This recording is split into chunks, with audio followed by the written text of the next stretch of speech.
히로시마가 발칵 뒤집혔습니다. 한 일본 여고생이 모두가 외면한 곳에서 무릎을 꿇었습니다. 그곳은 일본이 감추려 했던 금지된 진실, 강제징용으로 끌려와 이름도 남기지 못한 조선인 희생자들의 무덤, 우리는 피해자라고 믿었습니다. 하지만 그날 그녀는 울면서 외쳤습니다. 왜 아무도 이들을 기억하지 않나요? 그리고 일본 전역이 충격에 휩싸였습니다. 지금부터 숨겨졌던 진실을 밝힙니다. 사쿠라.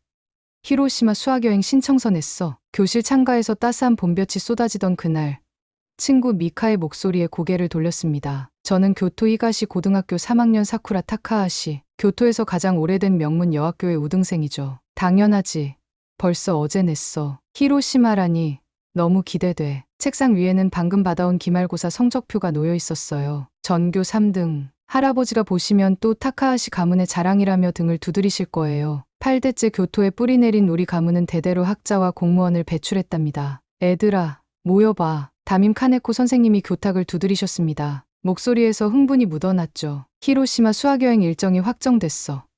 평화기념공원 견학은 물론 살아계신 피폭자 할머니의 증언도 직접 들을 수 있대. 정말 소중한 경험이 될 거야. 교실이 술렁이었어요. 옆자리 리에가 제 팔을 꼬집었죠. 사쿠라, 드디어 가게 됐네. 너 작년부터 기대했잖아. 고개를 끄덕였어요. 원자폭탄이 투하된 유일한 국가.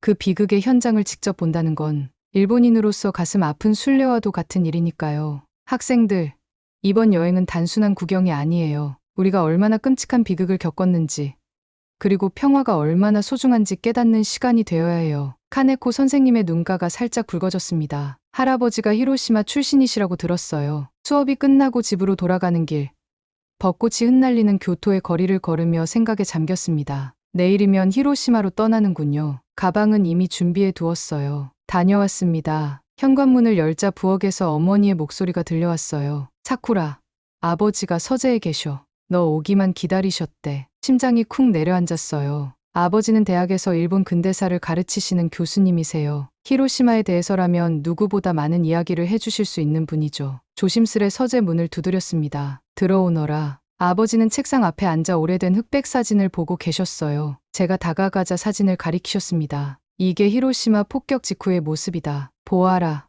사쿠라. 무너진 건물들, 잿더미가 된 거리. 그리고 형체를 알아볼 수 없을 정도로 화상을 입은 사람들. 숨이 멎는 듯했어요. 아버지, 이것이 바로 우리 일본이 겪은 고통이다. 세계 역사상 유일하게 핵무기의 참화를 경험한 나라지. 그러니 내가 히로시마에 가서 꼭 기억해야 할 것이 있다. 아버지의 목소리가 무거워졌습니다. 우리는 피해자였다. 무고한 시민들이 한순간에 목숨을 잃었지. 그리고 그 아픔을 딛고 일어나 지금의 평화로운 일본을 만들어냈다. 이것이 일본의 위대함이란다. 고개를 끄덕였어요. 어릴 적부터 들어온 이야기였으니까요. 일본은 전쟁의 피해자였고 그 고통을 이겨내 지금은 평화의 상징이 되었다는 사실. 아버지, 저도 알아요. 우리 일본이 얼마나 평화를 사랑하는 나라인지. 아버지가 잠시 침묵하시더니 책장에서 한 권의 책을 꺼내셨어요. 이걸 가져가거라. 히로시마의 역사가 담긴 책이다. 내가 방문할 곳들에 대한 설명도 있단다. 감사합니다. 그날 밤 침대에 누워 아버지가 주신 책을 읽었습니다. 원폭동, 평화공원, 어린이 평화기념비, 모두 일본의 슬픔과 희생을 증명하는 장소들이었죠. 책을 덮으며 생각했어요. 내일부터 히로시마에서 보낼 사흘, 분명 내 인생을 바꿀 거야. 창밖으로 보이는 달을 바라보며 속삭였습니다. 일본은 피해자였고 누구보다 평화를 소중히 여기는 나라야. 그걸 직접 확인하러 가는 거야. 그때는 몰랐어요. 제 확신이 얼마나 크게 흔들리게 될지를, 히로시마의 진실이 제게 어떤 충격을 줄지를. 알람을 맞추고 눈을 감았습니다. 내일이면 히로시마, 그곳에서 저는 진짜 일본의 역사와 마주하게 될 거예요. 아침 일찍 교토역에 모인 우리는 신칸센을 타고 히로시마로 향했어요. 창밖으로 흐르는 풍경을 바라보며 가슴이 두근거렸죠. 드디어 그 역사적인 장소를 직접 볼 수 있다니. 사쿠라, 웬일로 조용해? 옆자리에 앉은 미카가 물었어요. 그냥 좀 긴장되나 봐. 히로시마라니 우리 교과서에서만 보던 곳이잖아. 미카는 고개를 끄덕였습니다. 나도 그래. 특히 피폭자 할머니 증언 듣는 시간이 제일 무서울 것 같아. 기차는 어느새 히로시마에 도착했어요. 역에 내리자마자 느껴지는 공기가 교토와는 달랐습니다. 같은 일본인데 이곳에선 왠지 모를 무게가 느껴졌죠. 여러분, 짐은 호텔에 맡기고 바로 평화공원으로 이동하겠습니다. 인솔 교사인 카네코 선생님이 외치셨어요. 버스를 타고 약 20분, 평화기념공원에 도착했습니다. 멀리서부터 보이는 원폭돔. 그 모습이 교과서와 다르지 않았어요. 폭격 당시 그대로 보존된 건물에 뼈대가 흐린 하늘 아래 서 있었죠. 자, 모두 모여보세요. 현지 가이드 아오키 씨가 손을 들었어요. 이곳은 1945년 8월 6일 인류 역사상 최초로 핵무기가 사용된 장소입니다. 순식간에 14만 명의 무고한 시민들이 목숨을 잃었죠. 우리 모두 숙연해졌습니다. 원폭돔 앞에 서니 그날의 비극이 생생하게 느껴졌어요. 일본은 전쟁의 피해자입니다. 이곳은 그 아픔을 기억하고 평화의 소중함을 일깨우는 성지와도 같은 곳이죠. 아오키 씨의 말에 저도 모르게 고개를 깊이 끄덕였어요. 맞아요. 우리 일본은 핵무기의 유일한 피해국이자 그 경험을 통해 평화의 가치를 세계에 알리는 나라니까요. 원폭돔을 지나 평화의 불꽃 앞에 섰습니다. 이 불꽃은 히로시마의 비극이 끝나는 날까지 계속 타오를 것입니다. 잠시 묵념을 했어요. 그때 느껴지는 감정은 슬픔과 함께 묘한 자부심이었어요. 역설적이게도 이런 끔찍한 비극을 겪었기에 일본은 평화를 향한 목소리를 낼 자격이 있는 것 같았죠. 다음으로 이동한 곳은 어린이 평화기념비였어요. 종이학을 들고 있는 소녀상 앞에서 아오키 씨가 사사키 사다코의 이야기를 들려주셨죠. 원폭 피해로 백혈병에 걸려 죽어간 12살 소녀의 이야기에 친구들 몇몇은 눈물을 훔쳤어요. 저는 그 순간 생각했습니다. 이런 끔찍한 일이 다시는 일어나면 안 돼. 마지막으로 평화기념관으로 향했어요. 입구에 들어서자 피폭 당시의 사진과 유품들이 전시되어 있었죠. 불에 타서 녹아내린 유리병, 시계, 그리고 피폭자들의 끔찍한 화상사진. 여러분, 이것이 핵무기의 참상입니다. 우리 일본인들이 겪은 고통이죠. 전시관을 돌아보면서 가슴이 무거워졌어요. 하지만 동시에 묘한 확신도 들었습니다. 역시 일본은 정의로운 나라야. 이런 고통을 겪고도 복수심 없이 평화를 이야기하니까. 오후 3시, 카네코 선생님이 발표하셨어요. 지금부터 1시간은 자유시간입니다. 5시까지 평화기념관 입구에서 다시 모이세요. 친구들과 함께 기념품 가게로 향하려는데 문득 혼자 있고 싶다는 생각이 들었어요. 미카, 나 잠깐 혼자 돌아볼게. 좀 생각할 게 있어서. 알았어. 5시에 봐. 친구들과 헤어져 공원을 천천히 걸었습니다. 사방에서 느껴지는 비극의 무게와 평화에 대한 염원. 일본인으로서 자부심이 샘솟았어요. 그런데 그때였어요. 인적이 드문 공원 구석, 작은 오솔길이 보였습니다. 호기심에 그 길을 따라가던 중 눈에 띈 낡은 안내문 하나. 그 길은 주요 관광로에서 벗어나 있었어요. 숲이 우거진 작은 오솔길이었죠. 호기심이 발동의 걸음을 옮겼습니다. 평화공원의 모든 곳을 보고 싶었거든요. 여긴 뭐지? 사람들의 발길이 뜸한 곳이었어요. 풀이 무성하게 자라 있었고 나무들이 햇빛을 가려 약간 어두웠죠. 조금 을씨년스러운 분위기마저 느껴졌습니다. 오솔길 끝에 작은 공간이 나타났어요. 그리고 거기에는 낡고 퇴색된 안내판 하나가 서 있었습니다. 비에 씻겨 글자가 흐릿했지만 천천히 다가가 읽을 수 있었어요. 강제징용 조선인 희생자 추모비. 순간 이해가 잘 안 됐습니다. 조선인. 히로시마에? 학교에서는 들어본 적 없는 내용이었어요. 안내판 옆에는 작은 비석이 있었습니다. 잡초가 무성하게 자라나 거의 가려질 뻔했죠. 비석에는 한글과 일본어로 글이 새겨져 있었어요. 여기에 잠들다. 고향을 그리며 심장이 빠르게 뛰기 시작했어요. 학교에서 배운 역사 수업에서는 이런 이야기를 들은 적이 없었거든요. 조선인들이 히로시마에서 희생되었다고. 왜죠? 주변을 둘러봤지만 아무도 없었어요. 메인 관광로의 북적거림과는 딴판인 고요함이 이곳을 감쌌죠. 공기가 무거웠습니다. 조심스럽게 잡초를 젖히고 비석을 자세히 살펴봤어요. 숫자들이 눈에 들어왔습니다. 약 2만 명이라는 글자가 보였어요. 2만 명이라니. 그렇게 많은 조선인들이 히로시마에 있었다고요? 안내판에는 비가 내린 흔적으로 얼룩이 져 있었어요. 손가락으로 조심스레 글자를 더듬으며 읽었습니다. 히로시마에 강제 동원된 조선인 노동자들, 원자폭탄 투하 당시 많은 희생자, 고향에 돌아가지 못하고 마음이 복잡해졌어요. 우리 학교 역사 교과서에서는 이런 내용을 배운 적이 없었거든요. 일본이 피해자라는 이야기만 들었지. 우리 안에 또 다른 피해자가 있었다는 건 이상하다. 주변을 한 번 더 살펴봤어요. 왜 이 추모비는 이렇게 구석진 곳에 있는 걸까요? 왜 가이드 아오키 씨는 이곳에 대해 언급하지 않았을까요? 메인 코스에서 빠져있는 이유가 궁금했습니다. 비석 뒤편으로 돌아가자 작은 문이 있었어요. 반쯤 열려있는 그 문을 조심스럽게 밀었습니다. 안으로 들어가자 작은 전시실이 나타났어요. 켜져 있는 불빛은 없었지만 창문으로 들어오는 희미한 빛으로 내부를 볼 수 있었죠. 벽에는 흑백 사진들이 걸려 있었어요. 일제강점기 시절 조선인들이 강제로 끌려와 히로시마에서 노동하는 모습들이었죠. 거친 작업복을 입고 지친 표정의 사람들, 그들의 눈빛이 가슴에 박혔습니다. 어머, 숨이 막혔어요. 이런 역사가 있었다니. 그동안 알지 못했던 혹은 알려주지 않았던 진실이 눈앞에 펼쳐져 있었죠. 작은 전시실을 천천히 둘러보았어요. 구석에는 먼지 쌓인 방명록이 놓여 있었고 최근 방문객의 흔적은 거의 없었습니다. 이곳은 마치 잊혀진 공간 같았어요. 창문 너머로 메인 공원을 볼 수 있었습니다. 화려한 평화의 종과 기념비들, 그리고 수많은 관광객들. 그에 비해 이곳은 너무나 적막했어요. 왜 아무도 이곳을 찾지 않는 걸까? 의문이 꼬리에 꼬리를 물었습니다. 같은 원폭 피해자인데 왜 이들의 이야기는 메인 내러티브에서 빠져 있는 걸까요? 일본인 피해자들의 이야기는 크게 다뤄지는데 조선인 피해자들은 왜 이렇게 구석에 숨겨져 있는 걸까요? 불편한 마음으로 밖으로 나왔어요. 햇빛이 눈부셨습니다. 그때 작은 팻말이 보였어요. 잡초에 가려져 있던 그 팻말에는 화살표가 그려져 있었고 자료실이라는 글자가 희미하게 남아 있었습니다. 화살표 방향으로 몇 걸음 더 가자 작은 건물이 나타났어요. 문이 살짝 열려 있었죠. 심장이 빠르게 뛰었습니다. 들어가 볼까?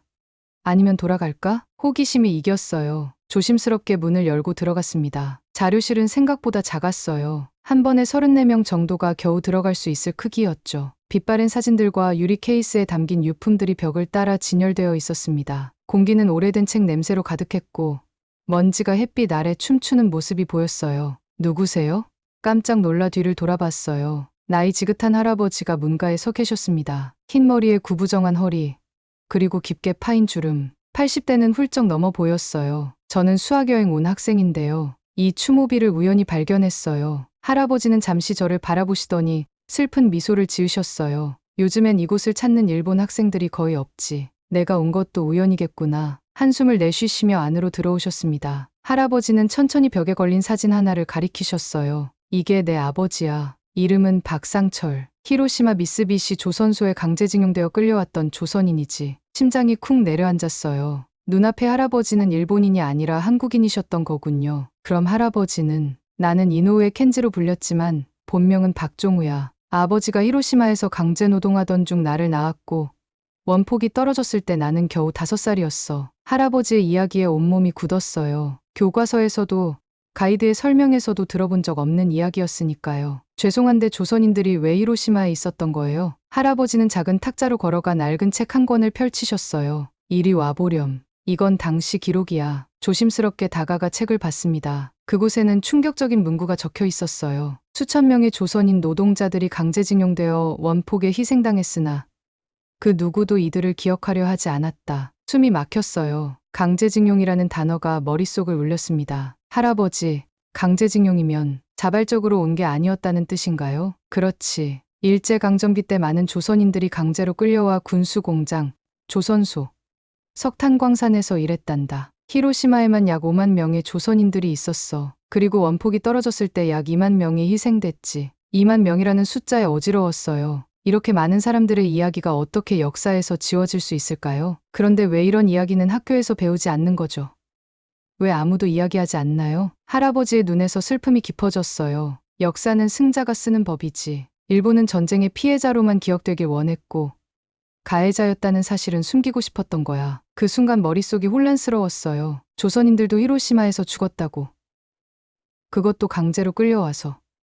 왜 우리는 이런 걸 배우지 않았지? 할아버지는 벽에 걸린 또 다른 사진을 가리키셨어요. 폐허가 된 거리에서 부상자를 돕는 조선인들의 모습이었죠. 폭격 후에도 많은 조선인들이 구조활동에 참여했어. 하지만 병원에서는 일본인 부상자가 우선이었지. 조선인들은 치료도 제대로 받지 못했단다. 심장이 빠르게 뛰었어요. 이건 교과서에 나온 평화를 사랑하는 일본의 이미지와 너무 달랐으니까요.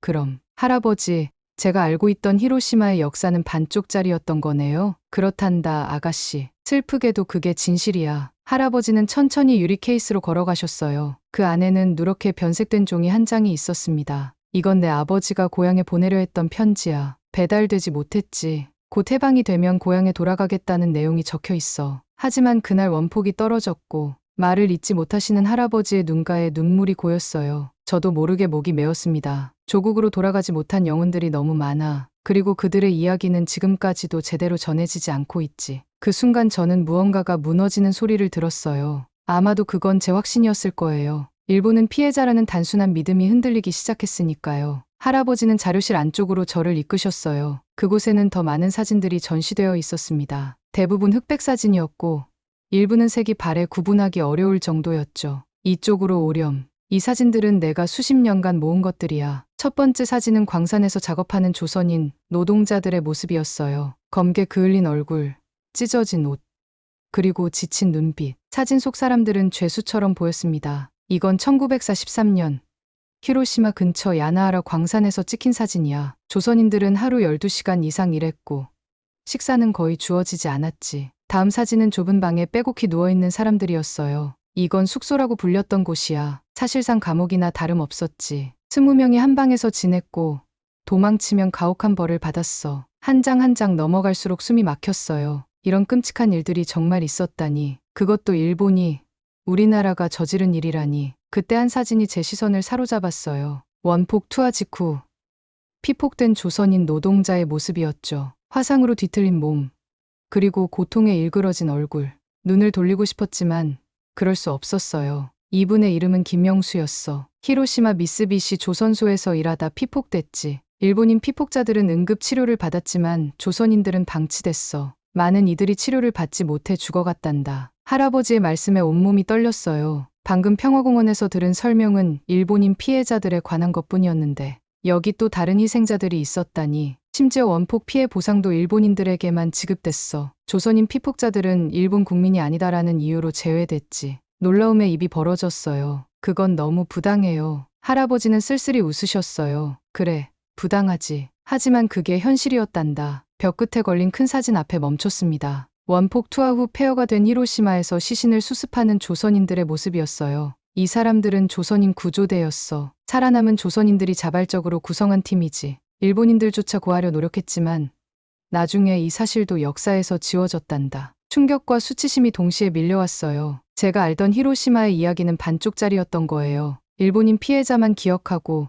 조선인 피해자는 지워버린 역사. 할아버지는 오래된 수첩을 꺼내셨어요. 페이지를 넘기시더니 명단을 보여주셨습니다. 이건 내가 확인한 조선인 피폭자 명단이야. 여기 적힌 이름들 대부분은 공식 기록에 남아있지 않아. 마치 존재하지 않았던 것처럼 취급받았지. 긴 명단을 보며 마음이 무거워졌어요. 이름 하나하나가 한 사람의 인생이고 꿈이었을 텐데 그들은 이름조차 남기지 못했군요. 할아버지, 왜 이런 사실들이 교과서에는 없는 거예요?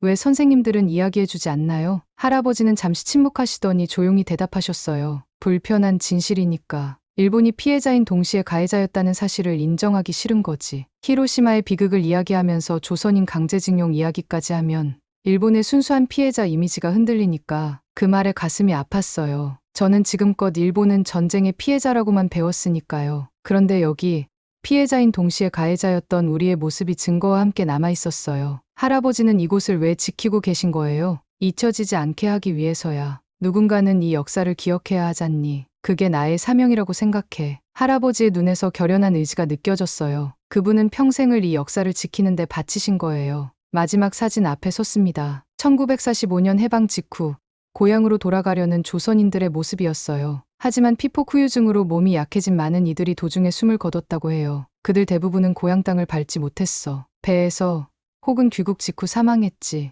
원폭 후유증은 그들의 몸을 서서히 갉아먹었으니까. 사진 속 사람들의 눈빛이 저를 바라보는 것 같았어요. 우리를 기억해달라고 호소하는 것처럼. 할아버지는 이제 지친 목소리로 말씀하셨어요. 내가 이곳을 찾아준 건 우연이 아닐 거야. 이 역사를 알고 기억하는 젊은이가 필요했거든. 저는 고개를 끄덕였어요. 충격과 부끄러움, 그리고 분노가 한데 뒤섞였지만 한 가지는 확실했습니다. 이 진실을 외면하지 않겠다는 결심이요. 자료실을 나오는 제 발걸음은 무거웠어요. 머릿속은 복잡한 생각들로 가득했죠. 할아버지께 인사를 드리고 나왔지만 마음에 남은 흔적은 쉽게 지워지지 않을 것 같았습니다. 시계를 보니 4시 30분. 친구들과 다시 모이기까지 30분이 남았어요. 그 시간 동안 평화공원의 벤치에 앉아 생각에 잠겼습니다. 볕은 따스했지만 마음은 춥고 무거웠어요. 조선인 피폭자들은 공식 인정도 보상도 받지 못했다. 할아버지의 말씀이 계속 귓가에 맴돌았어요. 더 충격적이었던 건 그분이 보여주신 공문서였죠. 일본 정부가 의도적으로 조선인 희생자 기록을 누락시켰다는 증거였습니다. 1946년 작성된 그 문서에는 이렇게 적혀 있었어요. 조선인 피해자 통계는 별도 분류하여 공식 집계에서 제외할 것. 국제사회의 혼란을 방지하기 위함임. 그 문장이 머릿속에서 지워지지 않았어요. 국제사회의 혼란이라니 그저 불편한 진실을 숨기기 위한 변명이었죠. 스마트폰을 꺼내 검색을 시작했습니다. 히로시마 조선인 피폭자, 강제징용 희생자. 정보는 있었지만 대부분 한국 사이트였고 일본어로 된 자료는 극히 제한적이었어요. 심지어 공식 사이트에서는 그저 외국인 피해자도 있었다는 한 줄로 축소되어 있었죠. 더 검색하자 충격적인 사실들이 연이어 나왔어요. 조선인 피폭자들은 일본인 피폭자들과 달리 의료 지원도 제대로 받지 못했고 원폭 수당도 받지 못했어요. 심지어 일본에 남은 조선인 피폭자들은 외국인이라는 이유로 의료 혜택에서 제외되었다는 기사도 있었죠. 벤치에서 일어나 천천히 걷기 시작했어요. 발걸음은 자연스럽게 다시 그 추모비로 향했습니다. 이번에는 눈에 들어오는 것들이 더 많았어요. 비석 바닥에 놓인 작은 종이약들. 아마도 누군가 추모의 뜻으로 접어놓은 것 같았죠. 할아버지가 마지막으로 보여주신 문서가 생각났어요. 1968년 일본 정부가 공식적으로 히로시마 원폭 피해자 명단에서 조선인 이름은 별도 분류하라고 지시한 공문이었죠. 이유는 국제적 분쟁을 피하기 위함이라고 명시되어 있었어요. 그제야 이해했습니다. 일본 정부는 의도적으로 이 역사를 감추려 했던 거예요. 조선인 강제징용과 피폭 사실이 알려지면 일본의 순수한 피해자 이미지가 손상될 테니까요. 스마트폰에 저장된 역사 교과서 PDF를 열어보았어요. 히로시마 원폭 관련 내용을 찾아보니 정말 조선인 피해자에 대한 언급은 전혀 없었습니다. 마치 그들은 존재하지 않았던 것처럼요. 우리는 피해자가 아니라 가해자이기도 했구나. 그 순간 제 세계관이 완전히 무너졌어요. 지금까지 제가 믿어왔던 모든 것이 흔들렸습니다. 일본이 순전한 피해자라는 생각, 일본이 평화를 사랑하는 나라라는 믿음, 그 모든 것들에 균열이 생겼어요. 시계를 보니 4시 50분. 친구들과 만날 시간이 다가오고 있었죠. 추모비를 향해 깊게 고개를 숙였습니다. 그리고 작은 약속을 했어요. 돌아오겠습니다. 그리고 기억하겠습니다. 진실을 외면하지 않겠습니다. 친구들과 다시 만나 호텔로 돌아왔지만 제 마음은 여전히 그 추모비에 남아 있었어요. 저녁 식사 시간, 친구들은 히로시마 명물 오코노미야키를 맛있게 먹으며 즐거운 대화를 나눴지만 저는 거의 입을 열지 않았죠. 사쿠라, 왜 그래? 오늘 종일 이상하게 조용해. 미카가 걱정스럽게 물었어요. 아냐, 그냥 좀 생각할 게 많아서. 식사 후 방으로 돌아와 씻고 잠자리에 들었지만 눈을 감아도 잠은 오지 않았어요. 자료실에서 본 사진들, 할아버지의 이야기, 그리고 그 추모비. 모든 것이 머릿속을 맴돌았죠. 시계를 보니 밤 11시. 다른 친구들은 모두 잠들었어요. 조용히 일어나 옷을 갈아입고 호텔을 빠져나왔습니다. 카네코 선생님께 들킬까 걱정됐지만 그냥 지나칠 수 없었어요. 밤에 히로시마는 조용했어요. 택시를 타고 평화공원으로 향했죠. 운전사는 의아해하며 물었어요. 이 시간에 평화공원이라고요? 네.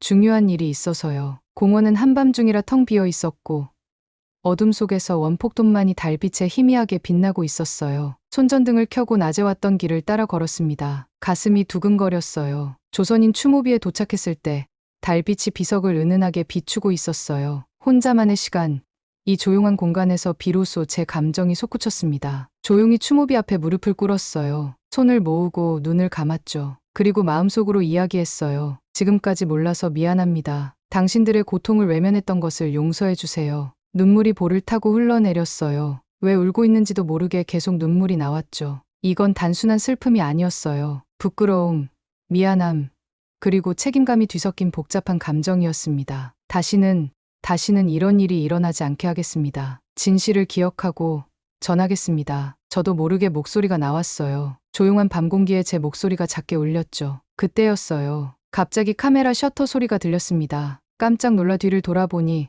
한 중년 남성이 서 있었어요. 그는 황급히 사과했습니다. 죄송합니다. 방해할 생각은 없었어요. 그냥 일본 학생이 이곳에서 무릎 꿇고 있는 모습이 너무 인상적이어서. 그분은 한국에서 온 여행객이었어요. 히로시마에 숨겨진 역사를 기록하는 다큐멘터리 작가라고 했죠. 괜찮아요. 사진은 지우지 마세요. 많은 사람들이 알아야 할 진실이니까요. 그 말에 그분의 눈이 촉촉해졌어요. 정말 고맙습니다. 당신 같은 젊은 일본인이 있다는 건 희망이에요. 그분과 잠시 이야기를 나눴어요. 일본 역사 교육의 한계와 양국의 아픈 과거에 대해. 그분은 떠나기 전 명함 한 장을 주셨죠. 언젠가 한국에 오면 연락 주세요. 함께 역사의 진실을 찾아가면 좋겠습니다. 그분이 떠난 후 한참을 더 추모비 앞에 앉아 있었어요. 마음이 조금은 가벼워진 것 같았죠. 누군가 내 행동을 보았다는 것. 그리고 그것이 작은 희망이 될 수 있다는 생각에 위안을 얻었어요. 호텔로 돌아가기 전 마지막으로 한 번 더 추모비에 고개를 숙였습니다. 잊지 않겠습니다. 약속해요. 다음 날 아침 SNS에서 한 게시물이 화제가 되고 있었어요. 히로시마 조선인 추모비 앞에서 무릎 꿇은 일본 여학생이라는 제목의 글이었죠. 그 한국 다큐멘터리 작가가 올린 사진이 빠르게 퍼지고 있었어요. 히로시마에서의 마지막 날, 선생님들은 우리에게 수학여행 소감문을 쓰라고 하셨어요. 대부분 친구들은 원폭 피해의 참혹함과 평화의 소중함에 대해 글을 썼죠. 하지만 저는 다른 이야기를 쓰기로 했습니다. 조선인 강제징용 희생자들에 대하여 제목을 쓰는 순간부터 손이 떨렸어요. 이 글이 어떤 파장을 일으킬지 알 수 없었지만 진실을 외면하고 싶지 않았거든요. 교토로 돌아온 후 학교 발표의 날이 다가왔습니다. 각 학급에서 수학여행 소감을 발표하는 시간이었죠. 제 차례가 됐을 때 가슴이 쿵쾅거렸어요. 히로시마에 대한 저의 소감을 발표하겠습니다. 강당에는 교장 선생님부터 1학년 학생들까지 모두 모여 있었어요. 아버지도 학부모 대표로 앞줄에 앉아 계셨죠. 저는 깊게 숨을 들이마시고 시작했습니다. 히로시마에는 우리가 기억하지 않은 희생자들이 있었습니다. 순간 강당이 조용해졌어요. 평소와는 다른 시작에 모두가 집중했죠. 저는 우연히 평화공원 구석에 있는 조선인 희생자 추모비를 발견했습니다. 그곳에서 알게 된 사실은 약 2만 명의 조선인들이 강제징용되어 히로시마에서 원폭 피해를 입었다는 것이었습니다. 청중 사이에서 작은 소음이 일었어요. 선생님들은 당황한 표정이었고 학생들은 호기심 어린 눈빛이었죠. 그들은 강제로 끌려와 노동을 했고 원폭이 떨어졌을 때 무고하게 희생되었습니다. 하지만 더 슬픈 사실은 그 후에도 제대로 된 인정과 보상을 받지 못했다는 점입니다. 말을 이어갔어요. 할아버지에게 들은 이야기, 제가 직접 본 자료들, 그리고 조선인 피폭자들이 겪은 차별, 모든 진실을 있는 그대로 이야기했습니다. 우리는 항상 히로시마를 이야기할 때 일본이 얼마나 큰 피해를 입었는지만 기억합니다. 하지만 그 속에는 우리가 외면한 또 다른 희생자들이 있었습니다. 그분들을 기억하지 않는 것은 부끄러운 일입니다. 아버지의 표정이 굳어졌어요. 하지만 이미 시작한 이야기를 멈출 수 없었죠. 진정한 평화는 모든 희생자를 기억하고 진실을 인정할 때 시작된다고 생각합니다. 일본은 피해자였지만 동시에 가해자이기도 했다는 사실을 우리는 받아들여야 합니다. 발표를 마치자 잠시 정적이 흘렀어요. 그리고 어디선가 박수 소리가 들렸습니다. 역사 선생님이었어요. 천천히 다른 학생들도 선생님들도 박수를 치기 시작했죠. 발표 후 많은 친구들이 다가와 질문했어요. 정말이야? 우리 교과서에는 왜 없는 거지? 대답하면서 느꼈어요. 이게 바로 진실을 전하는 첫걸음이구나. 그날 밤 아버지와 긴 대화를 나눴습니다. 처음에는 화를 내셨지만 제가 본 것들을 차분히 설명하자 점점 표정이 바뀌셨어요. 사쿠라, 어쩌면 나도 불편한 진실을 외면해왔는지 모르겠구나. 아버지의 눈에 눈물이 고이는 것을 처음 봤어요. 발표 영상은 학교 SNS에 올라갔고 예상치 못하게 빠르게 퍼졌습니다. 한국 매체에서도 관심을 보였고 일본 내 다른 학교에서도 연락이 왔어요. 그 이야기를 들려줄 수 있을까요? 한 달 후 저는 작은 역사 동아리를 만들었습니다. 잊혀진 목소리들이라는 이름의 동아리죠. 우리는 일본 근현대사에서 가려진 이야기들을 찾아 기록하기 시작했어요. 그리고 여름방학, 저는 할아버지가 계시는 히로시마로 다시 찾아갔습니다. 이번에는 동아리 친구들과 함께였어요. 할아버지는 우리를 보시고 환하게 웃으셨죠. 오래 기다렸단다. 너희들 같은 젊은이들을. 그날 저녁, 추모비 앞에서 작은 추모식을 열었어요. 종이약 1000마리를 접어 가져갔죠. 할아버지가 한국어로 추모의 말씀을 하시는 동안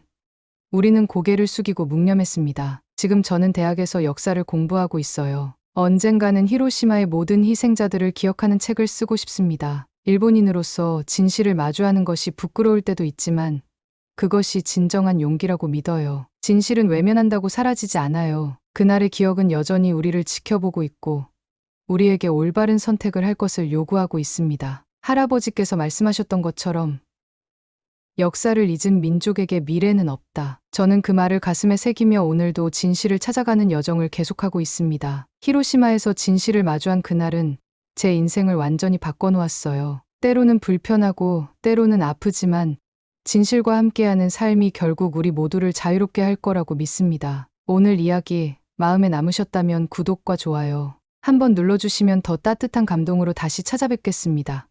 감동 비행기 여기서 인사드립니다.